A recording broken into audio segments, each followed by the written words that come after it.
Hello বন্ধুরা, আমি স্বপ্না। সবাই কেমন আছেন? আশা করি সবাই ভালো আছেন, সুস্থ আছেন। তো দেখো আমার কাছে কত যাই হোক, আবারও আমার ছোট্ট একটা মিনি ব্লগে তোমাদেরকে স্বাগতম। আজকে আমি একটা লাউ দিয়ে আজকে মাছ রান্না করে দেখাবো, তো একটা রেসিপি দেখাবো। তো দেখতে থাকো আমার ভিডিওটা। গাছটা লাগিয়েছিলাম প্রায় 4 মাস হয়ে গেল, কিন্তু একটা দুটো করে লাউ দিয়ে যাচ্ছে বন্ধুরা। গাছ কিন্তু এতটা হিষ্টপিষ্ট নয়, মানে বলতে পারো লাউ পাতা নেই, শাক খাওয়ার মতো লাউ গাছ হয়ই নাই, কিন্তু তাও একটা দুটো যাই হোক লাউটাকে তুলে নিয়ে আসলাম আর ছোট ছোট করে কেটে নিলাম, ভালো করে ধুয়ে নিলাম আর কড়াইতে তেল দিয়ে গরম করে তারপর ওখানে পেঁয়াজ দিয়ে দিলাম। পেঁয়াজটা লাল লাল করে ভাজার পরে ওইখানে দিয়ে দিলাম লাউগুলো যেহেতু আমি কলের জলে ধুয়েছি তাই কিন্তু অল্প একটু কালো কালো হয়ে গেছে, কিছু ব্যাপার না। কড়াইতে লাউ দিয়ে নাড়াচাড়া করে তারপর একটু নুন দিয়ে দিলাম। নুন দিয়ে কিন্তু আমি ঢাকা দিয়ে দিব, যেহেতু লাউটা অল্প সিদ্ধ হতে দেবো। আর এদিকে আমি লাউ তরকারিতে মশলা দেব লঙ্কা, পেঁয়াজ আর জিরা গুঁড়ো, আর কিছু কিন্তু দেবো না, এখানে ধনিয়া গুঁড়ো দেবো না।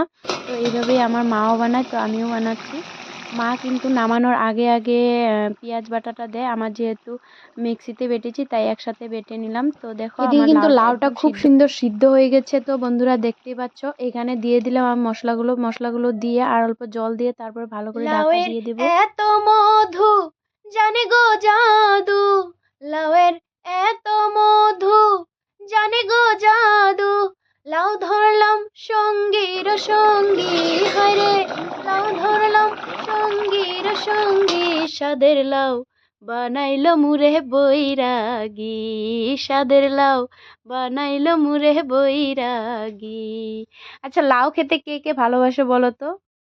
আমার তো এই পানিলাউ খেতে অনেকটাই ভালো লাগে, আর এই ফাল্গুন মাসে মানে পানিলাউ এতটাই ভালো লাগে কি বলবো।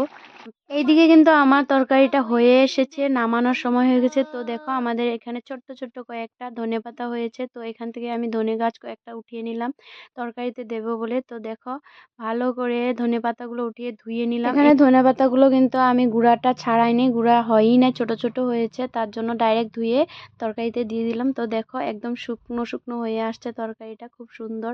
পানিলাউ কিন্তু বড়ই দিয়ে টক বানিয়ে খেলেও অনেক টেস্ট লাগে, আর পানিলাউয়ের যে উপরের চোকলাটা বাকলাটা সেটাও কিন্তু আলু দিয়ে ভাজি করলে সেই স্বাদ লাগে। তো দেখো আমার কিন্তু এদিকে রান্নাটা কমপ্লিট হয়ে গেছে। কেমন হয়েছে রেসিপিটা কমেন্টে বলবে। আর এইভাবে কিন্তু অনেকেই লাউ রান্না করে, আমি আমার মিনি ব্লগে মাঝে মাঝে রান্না বান্না আবার কাজ সমস্ত কিন্তু আমি অ্যাড করব, যা করি তাই অ্যাড করব, তোমাদের সাথে শেয়ার করব।